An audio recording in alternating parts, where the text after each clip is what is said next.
Assalomu alaykum. Mani YouTube kanalim obunachilari, mehmonlari. Bugun yana quyon mavzusiga qaytamiz.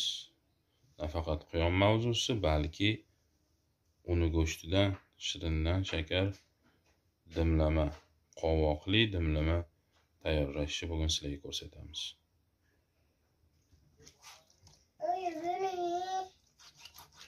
Oyisi bir o'tkirroq choyi. O'tkirroq choyda kesish kerak, to'g'rirog'i. Quyonni maydalash kerak.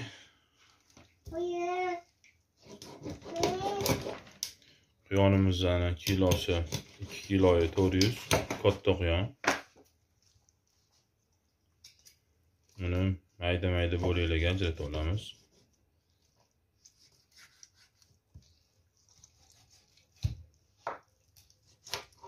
Bu quyon zoti Kaliforniya. Quyon zoti oldingi videolarimda ham ko'rsatgan edim, Kaliforniya quyonlarini.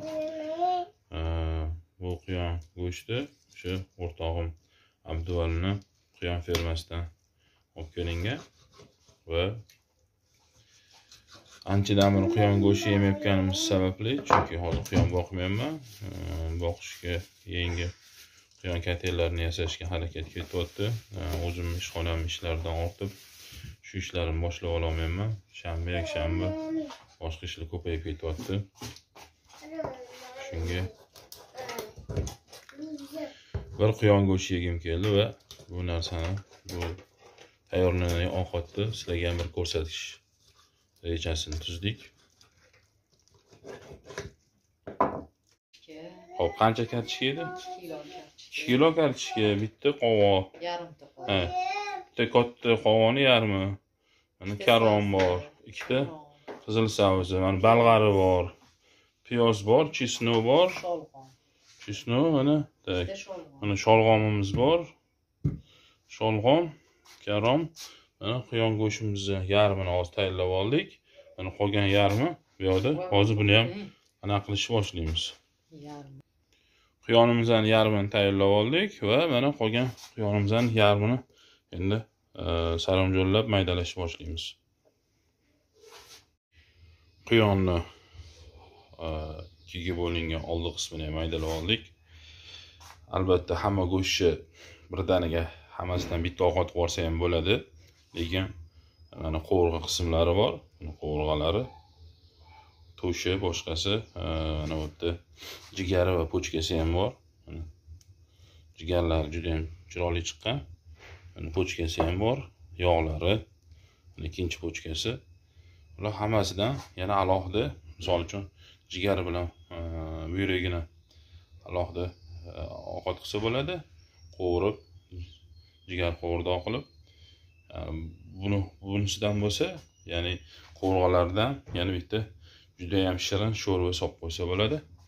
Lekin bu alohida boshqa video ko'rinishda bo'lishi mumkin. Bugun esa faqatgina quyon go'shtidan qovoqli dimlama tayyorlashda davom etamiz. Piyozlarni to'g'rashdan boshladik. O'rtacha qalinlikda piyoz to'g'raladi. Kartoshkalarni ikkiga bo'lib olamiz. Sholg'om, chesno, balg'ari, karom va qovog'imizni bo'lib chiqamiz hammasini. Qozonimizga bir cho'mich yog' soldik. Birlamchi dimlashdan oldin go'shtimizni qovurib olsak, go'shtimiz mazali chiqadi. Bismillahirrohmanirrohim deb qozonga piyoz solindi.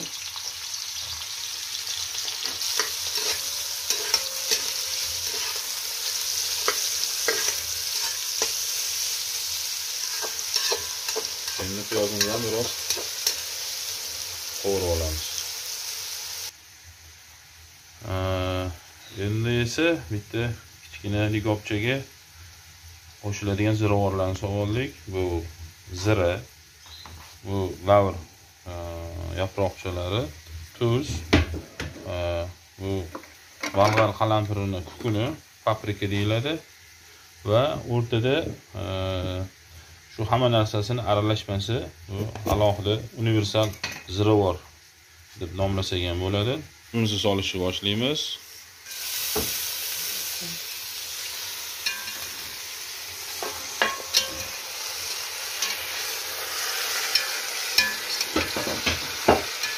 Go'shtimizni ham biroz qovurib olamiz.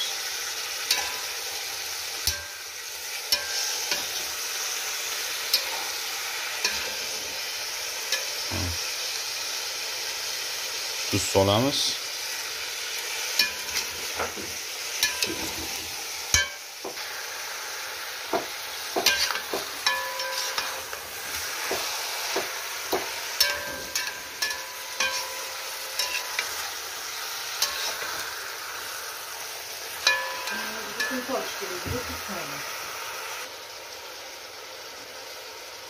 Birin-ketin ziravorlarni solamiz.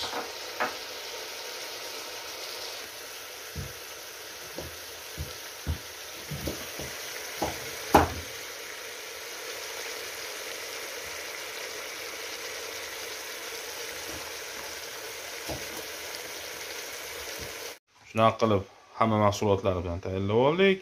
Qozonda go'shtimiz qovurilyapti. Bu yerda laganda kartoshkani maydalab oldik.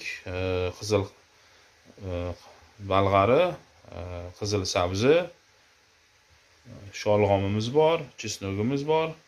Bu yerda qovog'ini ham mana mayda-mayda bo'laklarga maydalab oldik. Karomni ham katta-katta bo'laklarga ajratib oldik va bu yerda bizada qizartiradigan ovqat qizartiradiganimiz va kosada bir kosa suv. Endi ziravorlar to'g'risida gapirib o'tdim. Ovqat qizartiradigan o'rniga pomidor to'g'rab solsanglar bo'ladi yoki tomat pastasidan solsanglar bo'ladi. U sizlarning hammanglarning o'zingizlarning xohishingizga bog'liq. Go'shtimiz ham mana tayyor bo'lib qoldi. Endi ustidan qolgan mahsulotlarni solamiz.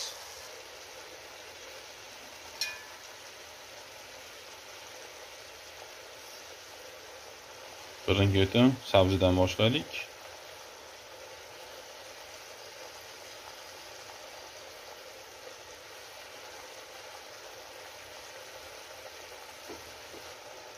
Ketidan sholg'om, qizil qalampir va mana kartoshka.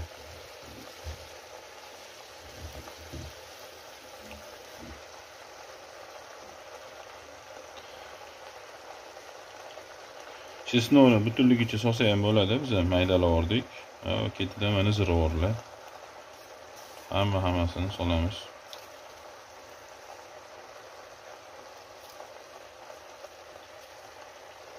Lavrov list suv solingandan keyin qo'shiladi.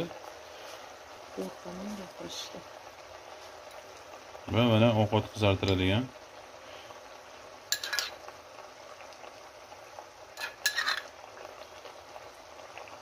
pastamiz.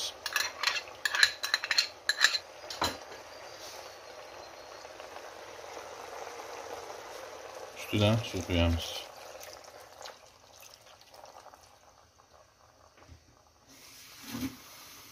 Bir kosa suv tushunishimcha kamlik qiladi. Yana bir kosa suv. Yani 2 kosa suv solindi. Va hammasini ustidan ukrop to'g'ralangan ukropni solamiz. Ukropni juda mayda qilib to'g'rash shart emas. Biroz yirik to'g'ragan ham ma'qul. Pishgandan keyin ovqat ustida chiroyli ko'rinadi. Ana endi karom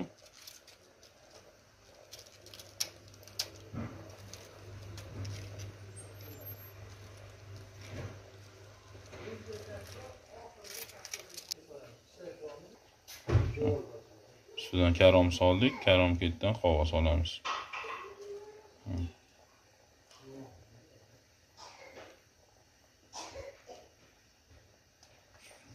Qancha pishadi? Qanchada pishadi? 2 soat. Ovqatimiz xudo xolasa mana 2 soatda pishib tayyor bo'lar ekan. Ustida solgan suvimiz 10 ml davomida qaynaydi. Suvi qaynab chiqqandan keyin olovini o'rtacha qilib ustini yopamiz va 2 soat davomida bu ovqatni dimlaymiz. Qozonimizga solgan suvimiz qaynab chiqdi va endi biroz muddat shunaqa balon qaynagandan keyin ustini yopib dimlaymiz. Xullas kalom 2 soat ovqatimiz dimlanib turibdi mana. Endi ustini ochamiz.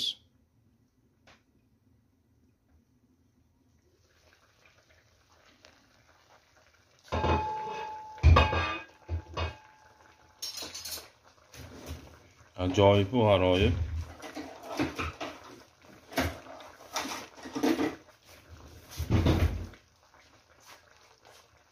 Gapirishga til ojiz.